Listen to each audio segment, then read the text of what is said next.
Comprenons-nous la grâce?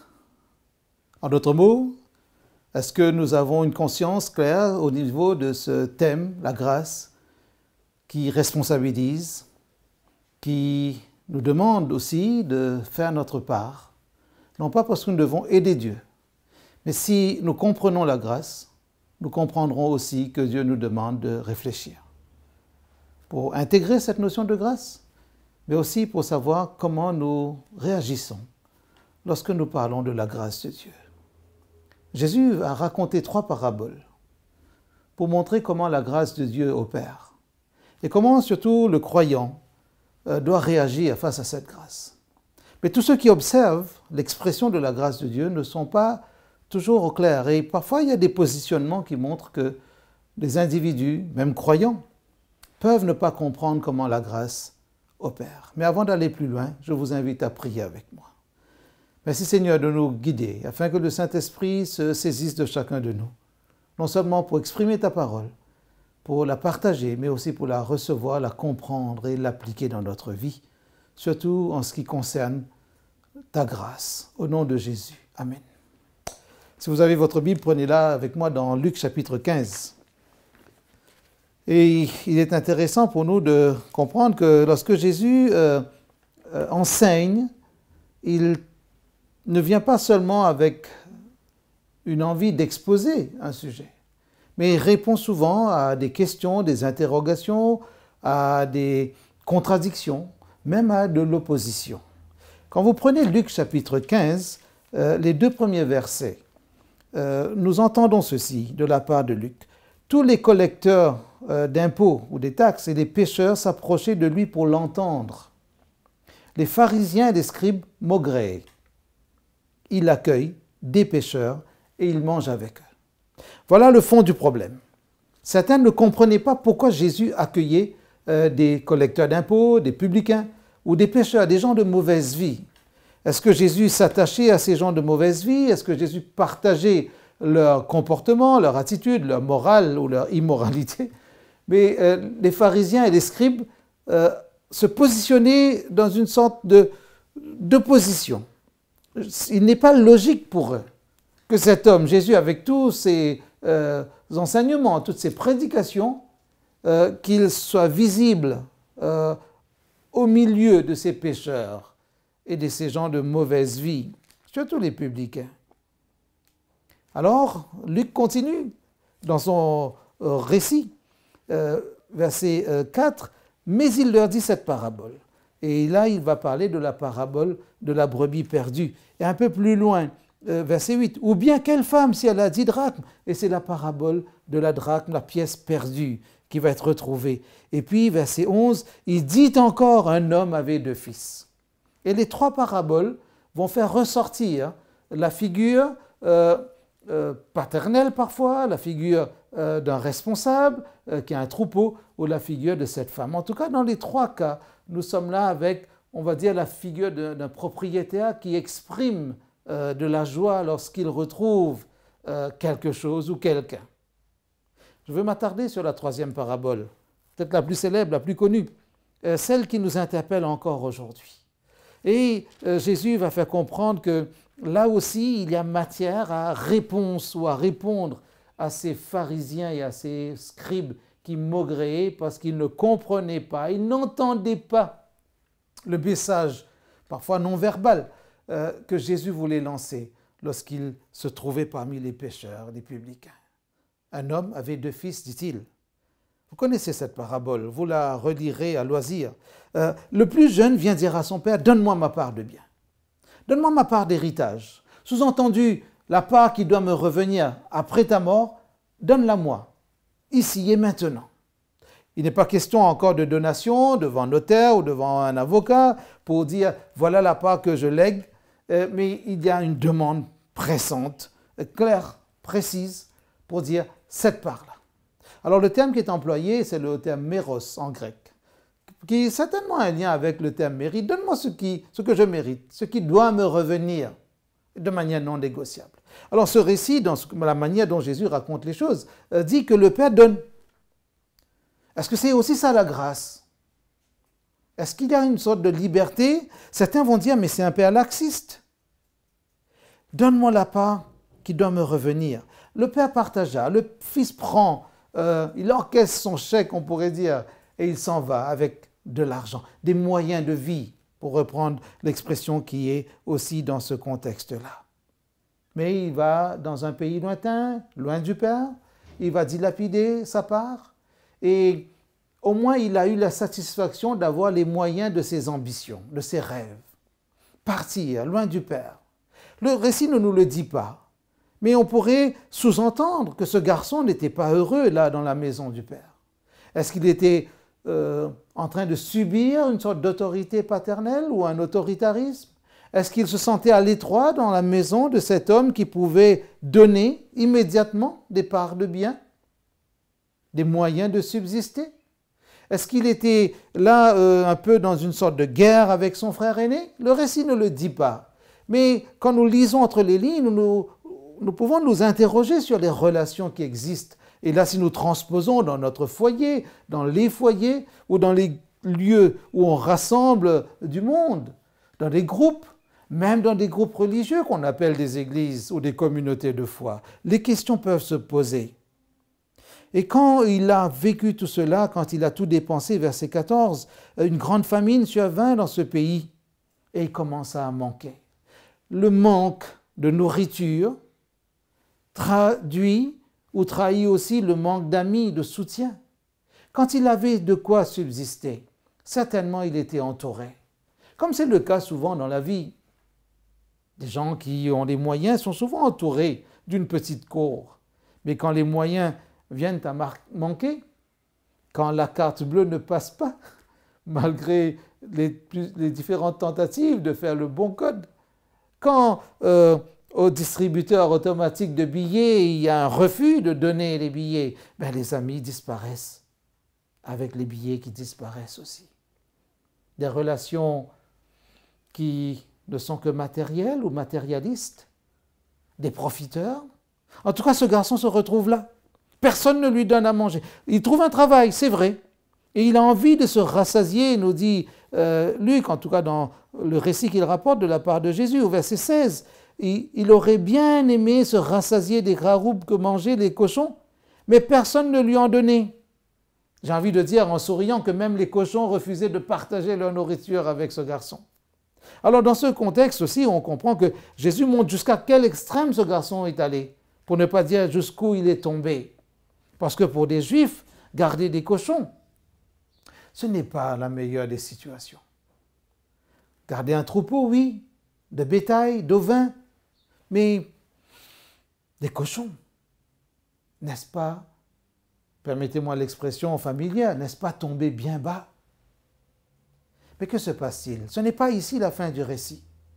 Dans ce contexte, Jésus dit, regardez bien, au verset 17, « Rentré en lui-même », il se dit, revenu à lui-même, retrouvant ses esprits, reprenant son bon sens spirituel, nous pourrions dire, il se dit dans la maison de mon Père. Cette prise de conscience va l'amener à dire d'abord une chose matérielle. Là-bas, même les mercenaires ont du pain, alors que moi ici, je meurs de faim. Alors, il va exprimer quelque chose. Dans son élan, verset 18, écoutez bien les verbes qu'il emploie. Je vais partir, je vais retourner, j'irai chez mon Père, je lui dirai, j'ai péché. Je ne suis plus digne d'être appelé ton fils. Traite-moi comme l'un de tes serviteurs ou de tes employés. Il partit pour retourner à la maison de son père. le verbe revenir, repartir, reprendre le chemin de la maison du Père, certainement ce verbe renvoie à cette notion de repentance et aussi au verbe convertir ou se convertir. Repentance, conversion, les deux vont ensemble. Dans l'Ancien Testament, on emploie ce verbe teshuva, en tout cas cette chouva qui va donner la repentance ou ce changement radical qu'on appelle la teshuva. Et la même démarche, c'est la métanoïa en grec, le changement radical, mais le changement de mentalité. Se repentir, c'est connaître cette, ce ressaisissement de soi-même, retrouver ses esprits, retrouver, comme je l'ai dit tout à l'heure, son bon sens spirituel, rentrer en lui-même. Mais pour connaître cela, il faut accepter un retour sur soi, comme si un retour à la base.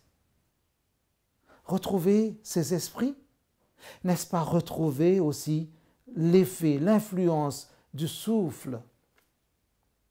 Comme Jésus va le dire à Nicodème, si quelqu'un ne naît d'en haut, si quelqu'un n'est influencé par le souffle qui vient de Dieu, le souffle d'en haut. La repentance, c'est ce changement de mentalité. Et la conversion, c'est l'idée de faire demi-tour, rentrer en lui-même. C'est-à-dire, il arrête de regarder les cochons. Il arrête de regarder ce que mangent les cochons. Il arrête de regarder son employeur. Il arrête de regarder ses mauvais souvenirs, tous ses amis qui ont disparu. Il arrête de penser à ce qui n'est plus. Il veut regarder vers l'avenir. La repentance est une force résiliente. La repentance, c'est ce changement de mentalité qui amène un nouveau regard sur soi, mais aussi une nouvelle vision. Qu'est-ce qu'il voit maintenant? Il ne voit plus le passé. Il se dit que le passé est fait pour être dépassé. Alors il veut regarder à l'avenir. Il veut regarder le futur. Je me lèverai, j'irai vers mon Père. C'est vrai que cette maison du Père pourrait représenter un certain passé, un passé à une étape précise de sa vie, où il était encore appelé fils. Et dans son esprit, s'il retourne vers cette maison, il ne pourrait pas retrouver son statut de fils. Je lui dirai, je ne suis plus digne d'être appelé ton enfant, ton fils. Aujourd'hui, je suis conscient qu'en te demandant la part d'héritage, je t'ai tué, comme diraient les psychanalystes ou les psychologues. Tuer le Père pour exister. Je ne suis plus digne d'être appelé ton fils. Je ne suis plus digne d'être considéré comme ton enfant. Alors traite-moi comme l'un de tes serviteurs. En d'autres mots, c'est comme, non pas seulement un parricide, psychologiquement parlant, mais c'est comme un suicide. C'est-à-dire, je ne suis plus digne d'être ton enfant. Je me suis tué moi-même comme ton enfant. Est-ce que tu veux bien juste pour manger? La motivation est matérialiste, vous allez me dire. Manger. Est-ce qu'il y a un prix à payer pour pouvoir manger à sa faim? Mais en tout cas, c'est la décision de ce garçon. Je me lèverai. Il prend la décision. Il trouve la force de se ressaisir. Et quand la repentance devient cette force résiliente dont nous avons parlé, nous comprenons qu'elle donne des forces, donne de l'énergie. Et il part. Mais comment va se poursuivre ce récit? Jésus dit que dans son allant vers le Père, il y a aussi le Père qui va faire un aller vers ce Fils. Regardez le verset 20, deuxième partie. Comme il était encore loin, son Père le vit et fut ému. Il courut se jeter à son cou et l'embrassa. Son aller, ou plutôt son retour vers le Père, va rencontrer l'aller du Père ou l'allant du Père vers lui. Des directions qui ne sont pas opposées cette fois-ci. La première fois, en allant, en partant, il avait tourné le dos au Père. Maintenant, en allant vers le Père, il va de nouveau faire face au Père, parce que le Père faisait face au retour de son Fils. N'est-ce pas là la grâce, justement? Cette grâce dont Paul va parler en écrivant à Tite, au chapitre 2, verset 11, la grâce de Dieu, source de salut, source de bonne santé, source de retrouvailles, source de reconnexion, source de conciliation ou de réconciliation, que le Père seul peut mettre en place. Ce mécanisme, permettez-moi le mot, qui offre la possibilité d'une réconciliation. Dieu l'a manifesté pleinement en Jésus. Et nous comprenons pourquoi Jésus s'autorise à raconter de telles histoires, qui au départ paraissent irréalistes. Personne ne donne comme cela autant d'argent. Mais Dieu montre que la grâce est quelque chose qui nous dépasse, que la grâce est plus forte que toutes nos bêtises, que toutes nos envies d'émancipation, de liberté, parfois sans réflexion. Alors que fait le Père? Le Fils, c'est vrai, il vient et il veut faire sa confession. D'ailleurs, il commence, « Père, j'ai péché contre le ciel et contre toi. Je ne suis plus digne d'être appelé ton Fils. » Mais le Père, dit Jésus, le Père a déjà mis en action la grâce. Déjà, voir, la grâce est éclairée. La grâce, c'est aussi la lumière que Dieu jette sur le monde pour dire, voyez dans quel état vous êtes. Réfléchissez, considérez votre situation et levez les yeux. Et il fut ému. La compassion de Dieu, c'est cette capacité de souffrir avec. C'est pour cela que l'incarnation a eu lieu. Pour que Dieu montre que la grâce, ce n'est pas juste du haut du ciel nous sauver par un décret quelconque. Une modification de sa constitution céleste, de ses règles, de sa loi. Dieu n'a pas changé sa loi pour nous sauver. Dieu a maintenu la loi face au péché, mais il fut ému de compassion, bien avant même la création du monde, dit la Bible. C'est-à-dire cette capacité de souffrir avec sa créature jusqu'à aller la sauver à l'endroit où il se trouve. C'est vrai, le récit ne nous dit pas que ce Père a envoyé ses serviteurs pour chercher son enfant. Il l'a laissé vivre son expérience, parce que Dieu connaît sa créature. Et il sait qu'il a mis en chacun de nous cette capacité de réfléchir. Lorsque nous prenons conscience de notre état, rentrer en lui-même, il se dit, je me lèverai, j'irai vers mon Père. C'est vrai qu'il n'a pas compris qu'il y avait là toujours un Père. Il pensait qu'il n'y avait là qu'un patron, un employeur potentiel, quelqu'un qui pourrait, à travers un emploi, lui donner à manger comme les autres employés. Parce qu'il ne s'est pas comporté comme un fils digne, il s'est dit maintenant je suis indigne d'être à nouveau fils. Mais je peux probablement trouver une possibilité de travailler et manger à ma faim. C'est vrai que le Père va poursuivre cette expression, on va dire, de son amour paternel. Regardez ce que le Père dit au verset 22. Il dit aux autres serviteurs, apportez la plus belle robe, mettez-la lui, mettez-lui une bague au doigt et des sandales aux pieds. Amenez le veau gras et tuez-le, mangeons, faisons la fête, car mon fils que voici était mort, a repris vie, il était perdu et il a été retrouvé. Et ils commencèrent à faire la fête. Apportez-lui la plus belle robe, mettez-lui cette robe, mettez-lui un anneau, parce que là, dans cet état, ce n'est pas mon fils. Mon fils ne s'habille pas comme cela. Changez-lui ses vêtements. Probablement il était en haillons parce que s'il avait tout perdu, ou il était salement vêtu, parce qu'il faisait un métier qui n'était pas très propre. Il ne travaillait pas dans un bureau où il ne transpirait pas. Imaginez, visualisez la scène. Dans ce que Jésus est en train de raconter à ses auditeurs, il est en train certainement de regarder du coin de l'œil les pharisiens et les scribes. Regardez la grâce. Le Père n'a pas dit, en se tenant à une certaine distance, apportez-lui une robe. Il est allé se jeter au cou de son fils et il l'a serré dans ses bras. Comme lorsque les papas serrent leur garçon pour dire « je t'aime ». C'est ça que le Père a dit. Serrer quelqu'un qui est sale, c'est ça la grâce. Être là parmi les publicains, les gens de mauvaise vie, les pharisiens maugréés, mais Jésus exprimait la grâce de Dieu en tendant la main, en prenant place aux côtés de ces hommes, de ces femmes qui certainement n'avaient pas une moralité qui faisait envie. Jésus veut dire quelque chose. Dans les deux paraboles qui ont précédé, il a montré que les retrouvailles amènent la joie. Et il y a beaucoup de joie dans le ciel. quand quelqu'un connaît un changement radical, quand on retrouve quelqu'un qui était perdu devant les anges de Dieu. Il y a de la fête, il y a de la musique, il y a de la joie. J'imagine des cris, des hurrahs, des alléluia au ciel lorsqu'un pécheur se repent. Et dans cette parabole qui est la plus longue des trois, Jésus montre que le Père n'est pas pris au dépourvu lorsque son Fils revient. Lorsque quelqu'un se repent, Dieu n'est pas gêné. Au contraire, Dieu montre que la grâce n'attend que cela. Dans quelle situation pourriez-vous vous retrouver aujourd'hui? Vous êtes gêné par rapport à un comportement, une attitude, un mode de vie? La situation dans laquelle vous êtes ne correspond pas à ce que le Père veut pour vous, le Père céleste? Trouvez-vous de l'énergie pour vous lever et aller vers ce Père? Ou bien il y a une voix qui vous dit « Tu es trop sale, reste parmi les cochons ». Reste parmi les cochonneries même que tu fais.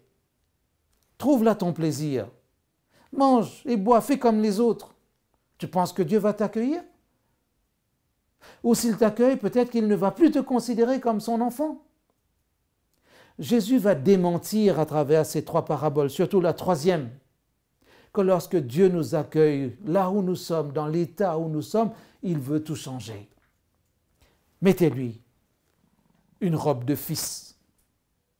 Ne le laissez pas dans un accoutrement d'étranger ou étrange qui ne reflète pas son lien filial avec moi. Dans les ordres que le Père donne, il montre que la grâce de Dieu reste inépuisable.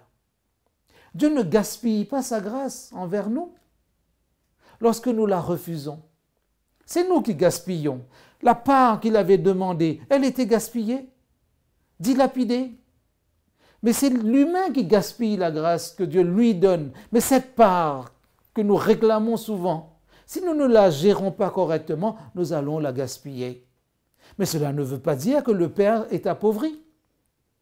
Dieu reste propriétaire de tout.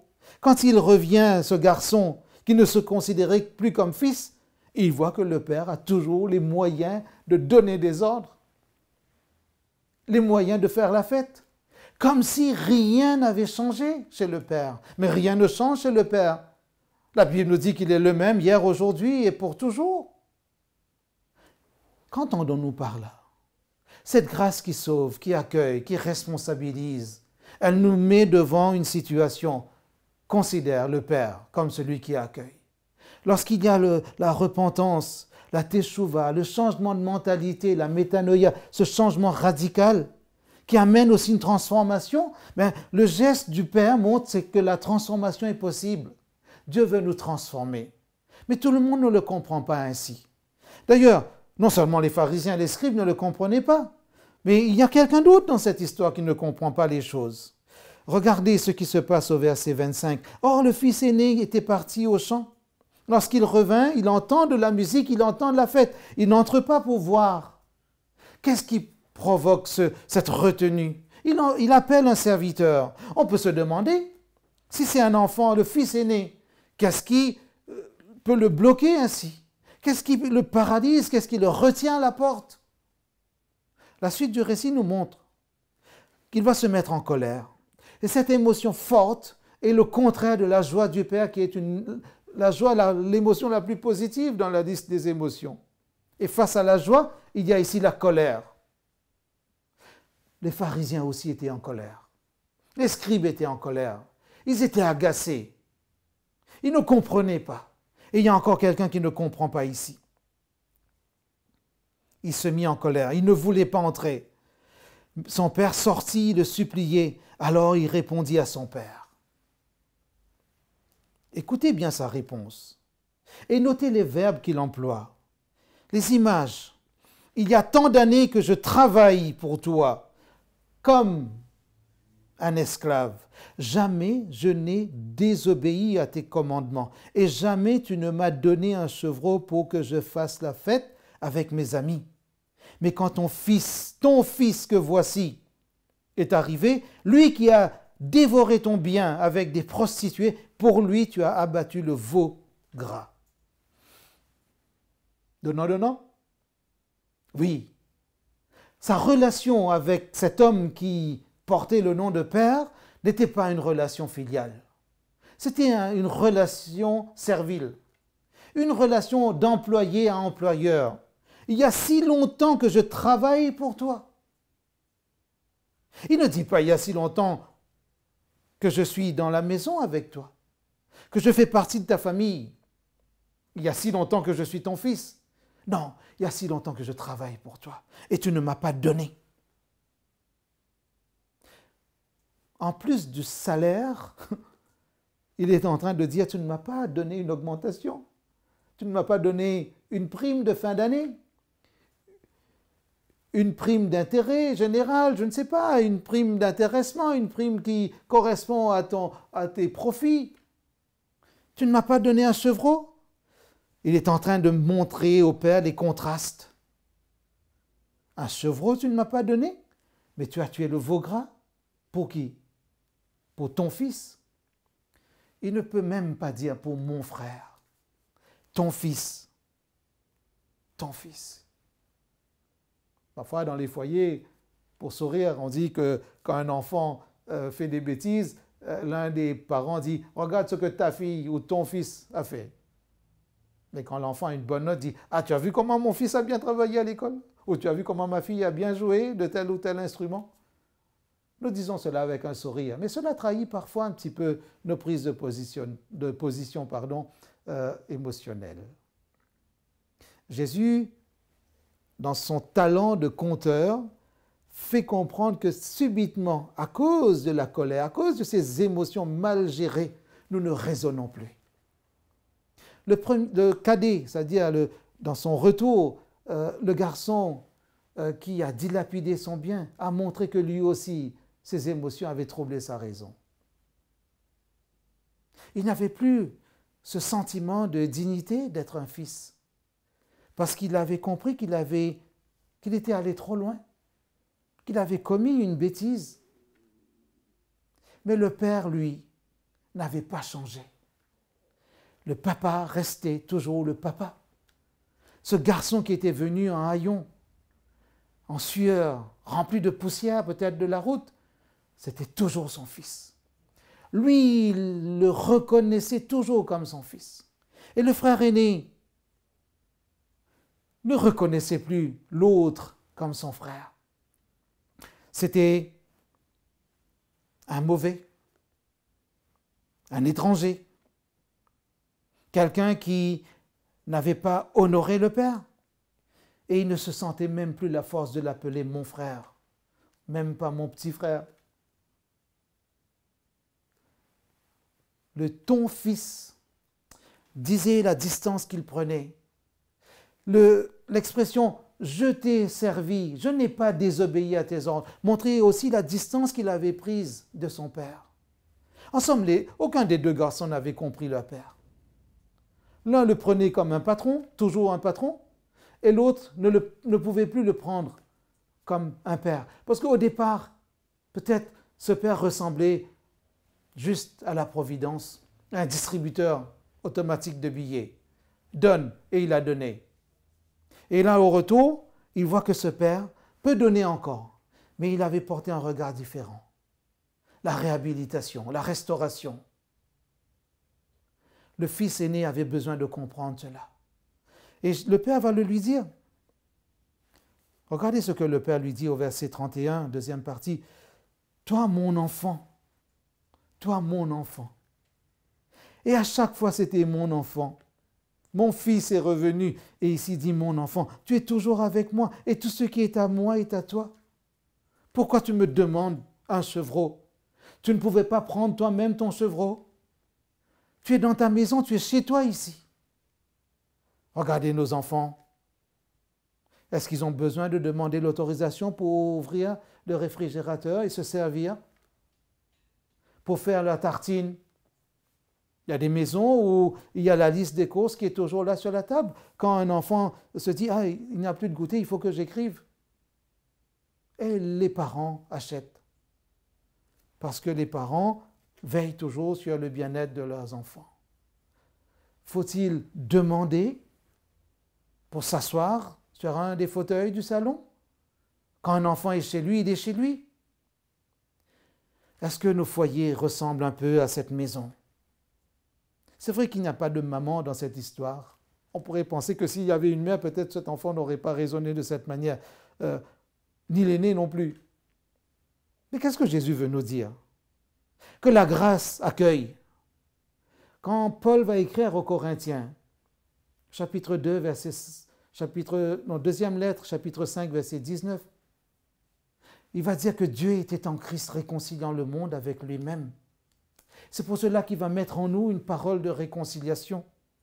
Et le Père est en train de mettre cette parole de réconciliation. Toi, mon enfant, arrête de te considérer comme un serviteur. Ton frère, je fais la fête parce que ton frère qui était mort, il est revenu à la vie, il était perdu et il a été retrouvé. Pour terminer, retenons 3 choses. La grâce de Dieu ne peut être gaspillée que par l'homme. Dieu lui-même ne gaspille jamais sa grâce. La grâce ne peut être gaspillée que par celui qui refuse de se lever et de retourner à la maison du Père. La grâce peut être gaspillée par des fils aînés aussi, qui n'ont pas compris qu'ils sont enfants. Celui qui n'a pas quitté la maison n'avait pas non plus compris le Père. Si parfois, pour transposer dans nos communautés de foi, nous regardons avec, d'une certaine manière, ceux qui partent, ces cadets qui quittent aussi, ou qui gardent une certaine distance, peut-être que ceux qui restent ne sont pas meilleurs dans leur compréhension de la grâce. Nous avons tous besoin peut-être de nous lever et de retourner vers ce Père. Nous avons tous besoin de cette force résiliente qu'on appelle la repentance pour être restaurés, réhabilités, réconciliés avec le Père. Nous avons probablement besoin de changer de regard sur le Père. La deuxième chose que nous pouvons dire, c'est que le Père, il est toujours prêt à nous accueillir. Et dans la maison du Père, il y a toujours de la place pour être accueilli. Si vous vous sentez loin de la maison du Père, qu'on appelle l'Église parfois, levez-vous, aujourd'hui même. Passez un coup de fil à quelqu'un. Dites, j'ai envie de revenir. Vous ne voulez peut-être pas appeler le pasteur de votre Église? Vous ne voulez pas appeler l'ancien de votre Église? Appelez un ami.